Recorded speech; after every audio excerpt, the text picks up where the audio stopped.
성경은 우리에게 말씀하기를 그리스도인들은 삶을 통해서 예수 그리스도의 향기를 풍겨야 한다라고 말씀을 하고 있습니다. 여러분, 우리가 생각하기에 꽃의 가치는 살아있느냐 아니면 죽어있느냐에 따라서 그 가치가 달라진다는 사실을 알고 있죠. 이유는 생화는요, 꽃의 향기가 있고 조화는 겉으로 보기에 아무리 화려해도 향기가 없는 것입니다. 꽃에 향기가 있다라고 하는 말과 향기가 없다라고 하는 것은 그 꽃에 생명이 있느냐 생명이 없느냐를 증거하는 것이겠죠. 그래서 성도는 그 삶을 통해서 예수 그리스도의 향기를 풍겨야 합니다. 이 향기가 있을 때 그리스도인들은 그 신앙의 내적 아름다움이 생겨나게 되는 것입니다. 우리 모두 오늘 말씀을 통해서 내가 그리스도인으로서의 삶을 통해서 예수 그리스도의 향기를 풍기며 살고 또 내 삶을 통해서 예수를 증거하는 삶을 살고 있는지 살펴보기를 원합니다. 자, 첫 번째, 우리들은 하나님과 사람 앞에서 내 삶이 과연 하나님의 영광을 욕되게 하고 있지 않는지를 살펴봐야 하는 것이죠.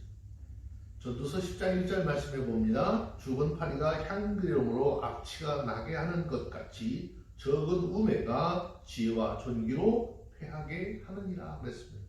여기서 말하는 향기로움이라고 하는 것은요, 감람나무 열매에서 채취한 그런 아름다운 향기가 나는 기름을 의미합니다. 그런데 이 당시에 이렇게 기름을 잘 짜서 보관을 해뒀는데 날씨가 덥다 보니까 파리가 빠져서 그곳에서 죽고 그 파리가 썩음으로 인해서 향기 나는 기름이 악취가 나는 기름으로 바뀌어지는 일들이 종종 있었다라고 해요. 그래서 오늘 본문의 말씀은 그것을 비유로 말씀하고 있죠. 자, 우리가 이 말씀을 잘 이해를 해야 할 것은 죽은 파리 한 마리는 매우 하찮은 것이지만 그 하찮은 것이 귀한 향기름 위에 떨어져서 썩어져 버림으로 향기로운 기름이 완전히 부패시켜서 악취가 나는 기름이 되게 해버렸다는 이야기입니다. 즉, 우리의 삶을 통해서 행동하는 모든 것이 잘못하면 우리를 구원하시고 우리의 삶을 통해서 영광을 받으실 그 하나님의 영광을 완전히 훼손시켜버릴 수 있다는 것입니다.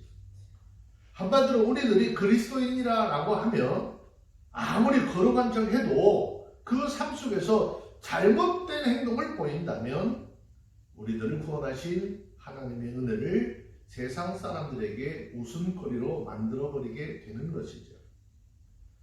하나님 앞에 살아가는 인생이란 다 이런 것이에요. 아무리 신앙적으로 훌륭한 사람들이라 할지라도 한순간 판단을 잘못하여서 큰 고난 가운데 빠질 수도 있는 것이죠.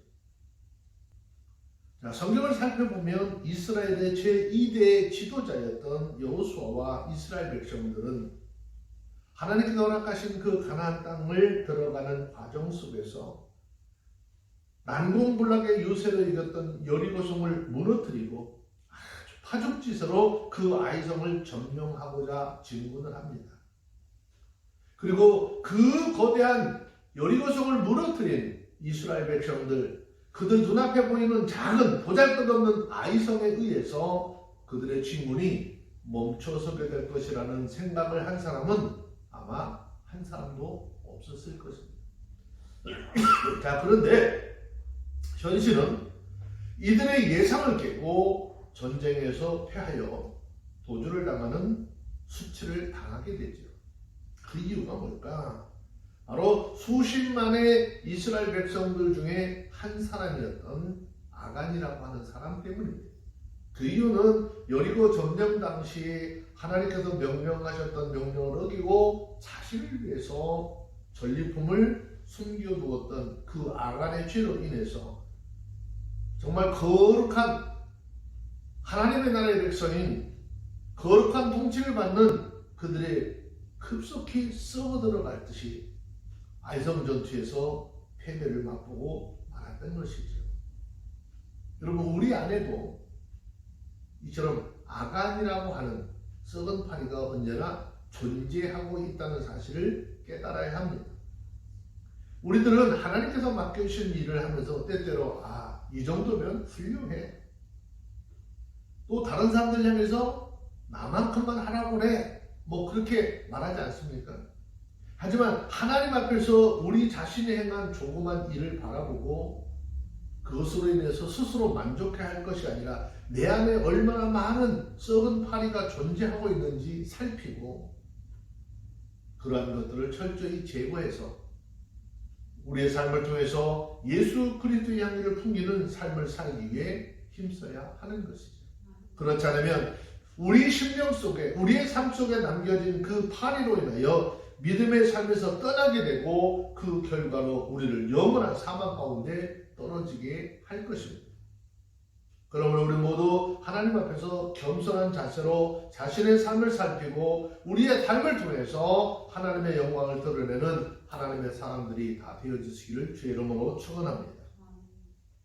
두 번째, 우리는 내 신앙의 위치가 어디인지 늘 살펴볼 줄 알아야 합니다. 전도서 10장 2절 말씀입니다. 지혜자의 마음은 오른편에 있고 우매자의 마음은 왼편에 있느니라 그랬습니다. 자, 일반적으로 성경에서는 오른편이라고 하는 것은 의와 능력과 하나님의 보호를 상징적으로 나타내는 것으로 보고 있죠. 그리고 왼편은요, 이와 반대로 불의와 연약함을 상징적으로 나타낼 때 사용이 되었습니다.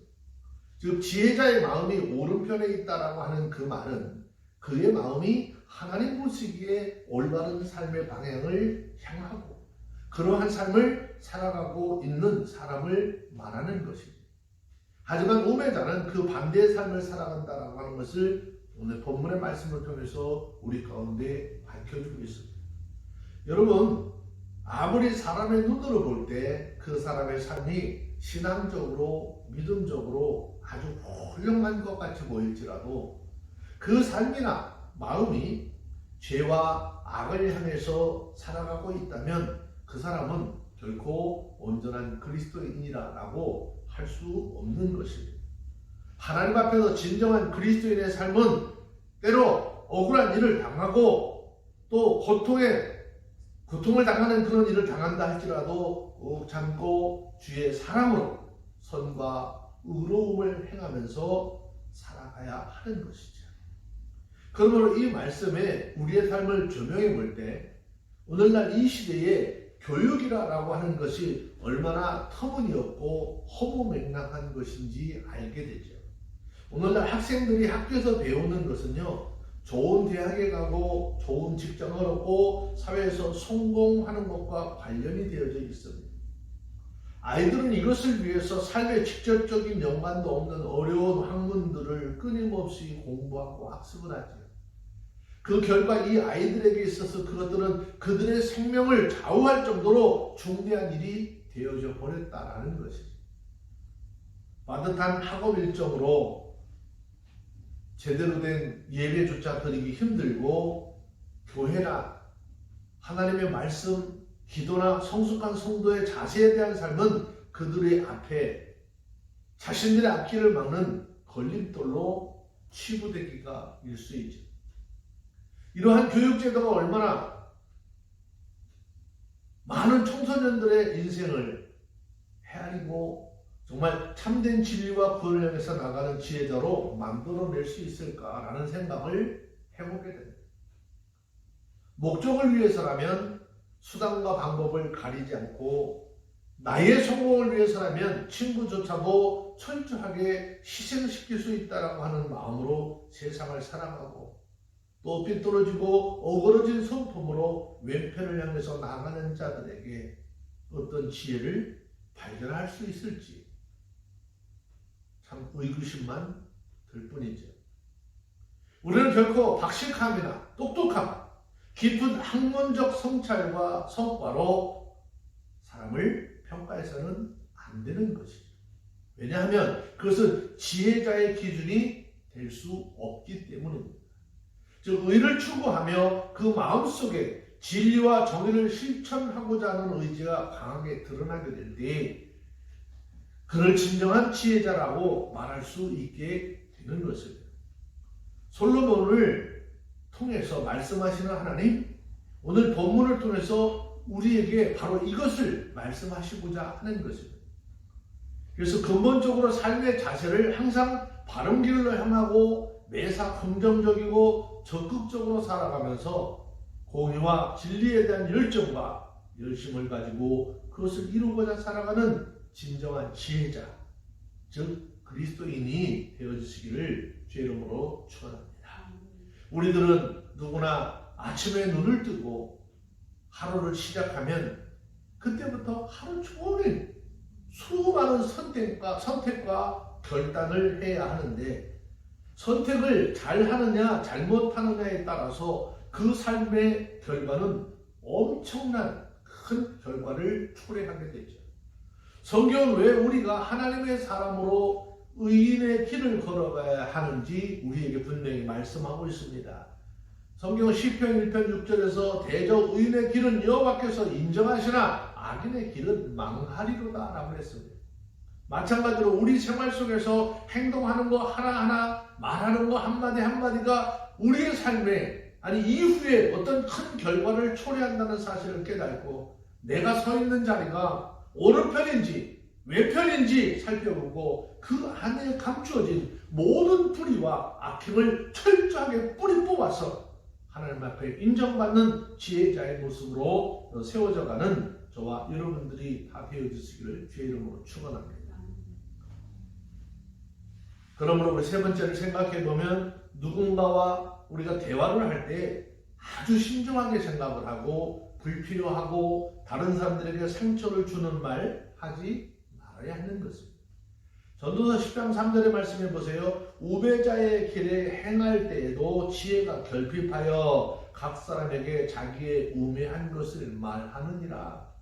자, 이 말은 우배자는 자신이 어리석음에도 불구하고 스스로 지혜로운 것처럼 말하고 다른 사람에게 훈계하려고 함으로써 자신의 어리석음을 도리어 드러낸다라는 말입니다.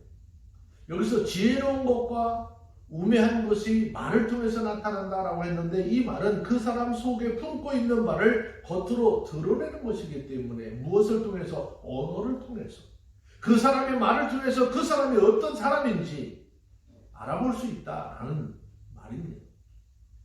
그래서 이 말은 조급한 마음으로 함부로 입을 열지 말라라는 것이죠. 급한 마음에 말을 해놓고 그것을 이행하지 못하면 그 사람은 많은 사람들에게 말쟁이로 소문이 나는 것이고 말만 하고 그것을 이행하지 않는 불성실한 사람으로 취급을 받기 때문입니다. 솔로몬 여기서 우매자를 지혜가 결핍된 자로 말을 하면서 우매한 사람은 스스로 어리석음을 깨닫지조차 못하기 때문에 스스로 지혜로운 척하면서 자기의 자신을 자령하려고 하지만 섣불리 다른 사람을 훈계하려고 할 때가 또 많다는 것입니다. 그리고 이러한 과정에서 자연적으로 우매자는 자신의 우매함을 스스로 드러내고 많은 사람들에게 비웃음거리가 되고 말 것이다 라는 것이죠. 이것은 신중치 못하게 행동하는 우매자를 향한 경계의 말씀이죠. 그런데 사실 우매함과 경박함은요 서로 뗄래야 뗄 수 없는 동전의 양면과 같은 것입니다. 왜냐하면 우매함이라고 하는 것은 지혜의 결핍에서 비롯됐기 때문이죠. 지혜가 만물을 살피고 헤아리는 능력이라면 자기 자신에 대한 분명한 성찰과 헤아림이 부족한 바로 그것이 우매함이라고 말할 수 있기 때문입니다. 자, 이러한 자기 성찰과 헤아림이 부족한 우매자들은 흔히 자기 자신에 대해서 과대망상의 모습을 보일 때가 많다라는 것이죠.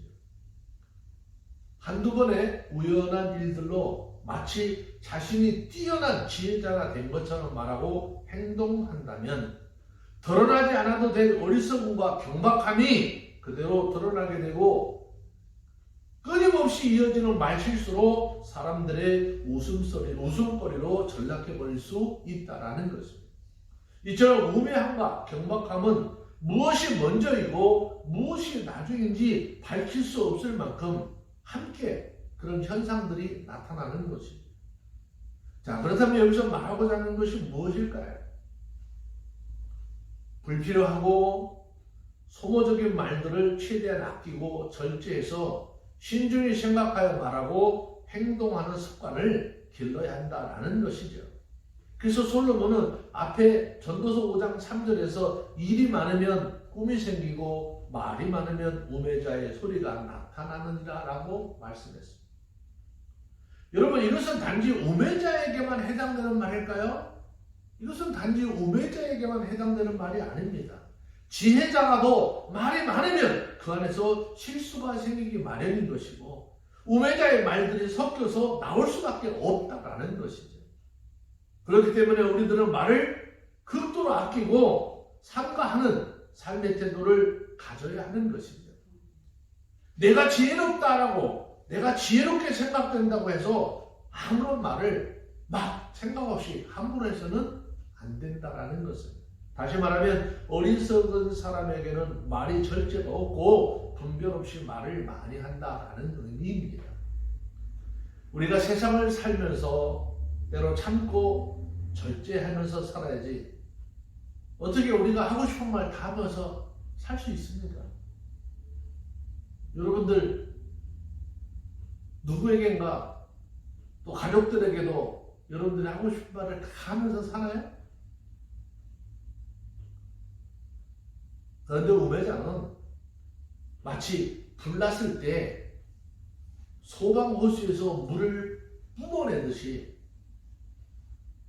자기 가진 감정, 자기가 하고 싶은 말을 다 쏟아내지만 슬기로운 자는 참고 절제하게 된다라는 것이죠. 성경은 야고보서 3장 6절에 보면 아주 무서운 이야기를 하고 있어요. 야고보서 3장 6절의 말씀에 보면 우리 사람의 혀를 불이라고 했어요. 사람의 혀를 불이라고 했어요. 집에서는요, 여러분 불을 다룰 때 어떻게 돼요? 조심해야 되잖아요. 조심해서 다루잖아요. 마찬가지로 우리가 지혜로운 사람이 되어서 말을 할 때, 누군가에 대해서 이야기를 할 때 아주 조심조심 해야 되는 거예요. 그래서 야고보서 1장 26절에 보면 누구든지 스스로 경건하다 생각하며 자기의 혀를 재갈을 먹이지 아니하고 자기의 마음을 속이면 그 사람의 경건은 헛된 것이다. 본문에서 우매자의 혀를 아무렇게나 사용하지만 지혜자는 말을 절제한다라고 했습니다.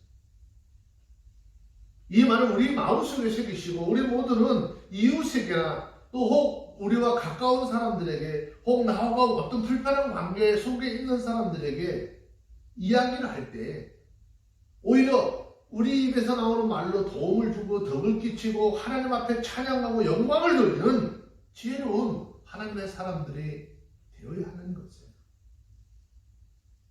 그런데 삶을 보면요, 사람들은 자기 감정에 충실해요. 얼마나 자기 감정에 충실한지 상대방의 감정 안중에도 없어요. 이게 우매자의 삶인 거예요. 성경은 잠언서 12장 23절에 말씀하기를 슬기로운 자는 지식을 감추어 두어도 미련한 자의 마음은 미련한 것을 전파하느니라. 여러분, 내가 좀 부족하고 어리석음을 가지고 있다라고 생각을 한다면 특별히 신중에 신중을 기하고 말을 아끼는 자세를 가져야 하는 거죠. 그리고 어떠한 말을 할 때 신중하게 생각하고 이 말이 정말 여기에서 반드시 필요한가 아니면 선한 것인가 누구에게 힘이 되는 말인가 깊이 생각하고 말하고 행동하는 우리 모두가 다 되어주시기를 주의 이름으로 축원합니다. 네 번째, 우리의 삶은 하나님 앞에 있다는 사실을 깨닫고 지혜로운 자로서의 삶의 처신을 가져야 합니다. 4절에 있는 말씀에 보면 주권자가 내게 분을 일으키거든 너는 내 자리에서 떠나지 말라. 공순히 큰 허물을 경하게 하느니라 그랬습니다. 자, 이 말은 주권자인 하나님 앞에서 자신의 실수와 잘못이 있다면 그것을 겸손히 인정하고 그 잘못에 대해서 어떻게 대가가 임할 것인데 감내하라라는 말씀이죠. 자, 여기 근데 4절의 말씀에서 중요한 단어가 하나 있는데 자리를 떠난다라는 단어. 자, 이 말은 1차적으로 자신이 맡은 일을 사임하고 떠나는 행동을 말하는 것이고 좀 더 넓은 의미로서는 신하로서 위치를 망각한 채 주권자를 대적하고 반대하는 행위를 이야기하는 것입니다. 그런데 본문의 말씀을 자세히 보면 주권자가 분을 내는 이유가 있다는 거죠. 주권자가 분을 내는 이유가 설명이 되어져 있어요. 그 이유는 그에게 큰 허물이 발견되었기 때문이라는 것입니다. 그럼에도 불구하고 주권자가 그 자신에게 분을 낸다는 사실만을 가지고 그를 대적하여 일어난다라고 하는 것은 매우 잘못된 모습이라는 것이죠. 그렇기 때문에 솔로몬은 이러한 상황에 처할지라도 결코 공순한 태도를 버리지 말라라고 권면을 하고 있는 것입니다. 여기서 말하는 공순이라고 하는 말은 평온, 약, 치료, 구출 이런 뜻의 문자적 의미를 가지고 있는 말인데 분노한 주권자 앞에서 평온하고 유순한 태도를 취해서 그의 분노를 누그러뜨리고 마음의 상처를 치유함으로써 자신의 허물을 좀 가볍게 할 수 있다라는 것을 의미하는 것입니다. 결국 나의 이익이나 체면이나 자존심에 따라서 주권자에 대한 평가를 달리하는 것이 아니라 어떠한 순간에도 나 자신의 위치와 역할을 깨닫고 왕에 대하여 공손하고 유수한 태도를 취하는 것이 올바른 신하의 자세라는 것입니다. 자, 그런데 우리는 주권자에 대한 이런 성숙한 믿음의 태도를 가지지 못하고 항상 나 자신을 먼저 드러내고 나 자신의 체면과 영광을 먼저 챙기는 이 태도를 보일 때가 얼마나 많은지. 그래서 종종 나의 열심과 나의 노력, 나의 분노가 조금이라도 가려진다면 주권자에 대한 인신공격조차도 마다하지 않는 모습을 보일 때가 너무나 많습니다. 그래서 사소한 일에도 정권 반대 시위를 하거나 각 부서 장관을 경질을 하라고 줄기차게 주장하는 일들이 우리가 살고 있는 사회 전반에 비일비재하게 일어나는 것이죠. 심지어 교회에서도 목회자나 직분자에 대해서 자신들의 마음이 들지 않거나 나를 알아주지 않으며 오해한다라고 하는 이유로 대적해서 큰 분란을 일으키고 정치에 윤리적으로 큰 타격을 입히는 일들이 발생하고 있는 것입니다. 그러나 이것은 결코 하나님이 원하시는 삶의 모습이 아닙니다. 오히려 내가 조금은 손해를 보더라도 내가 조금 희생하더라도 지도자와 주권자가 좋아질 수 있다면 그래서 이 나라가 우리가 속해져 있는 교회 공동체가 더욱 든든히 설 수 있다면 그것으로 만족할 수 있는 온전한 헌신과 희생의 자세가 필요한 것입니다. 그래서 성경은 말씀하시기를 고로새서 3장 22절 말씀에 보면 종들아 모든 일에 육신의 상전들에게 순종하되 사람을 기쁘게 하는 자와 같이 눈가림으로 하지 말고 오직 주를 두려워하여 성실한 마음으로 하라 라고 했습니다. 그러면 우리는 하나님을 섬기는 하나님의 백성으로서 이 세상에 대해서도 이러한 신실함과 순전함의 자세를 가지고 특별히 공손함과 태도로 하나님께서 세우신 주권자를 올바로 보필할 수 있고 또 그의 분노를 누그러뜨리고 마음의 상처를 치유할 수 있는 삶의 자세를 가져야 합니다. 그러므로 완악하고 강팍한 이 시대를 살아가야 하는 우리 모든 하나님의 사람들, 특별히 자신의 신앙을 인도하는 인도자와 세상 주권자들에 대해서 공순하고 신실한 삶의 자세를 가지고 살아가는 하나님의 사람들이 다 되시기를 주의 이름으로 축복합니다. 기도하겠습니다. 할렐루야. 거룩하신 하나님 감사합니다. 우리는 예수 그리스도 안에서 주님을 믿는 믿음을 통하여 구원받은 하나님의 백성들입니다. 이 하나님의 백성들이 된 우리 모두는 이 세상의 모든 자들에게 생명의 향기를 뿜는 아버지 향기라고 했습니다. 우리가 내뿜는 향기를 통해서 많은 이들이 그 향기를 통하여 주께로 돌아와야 하건만 잘못된 우리의 삶들이 그 아름다운 향기가 악취로 변하여서 영혼들의 주께로 돌아오는 길을 막고 있는지 돌아보게 하시고 온전한 믿음의 사람으로서 변화하라 주님 앞에 영광을 돌리며 살아가는 우리의 모든 삶이 될 수 있도록 역사하여 주시옵소서. 우리 구주 예수님의 이름으로 기도합니다. 아멘.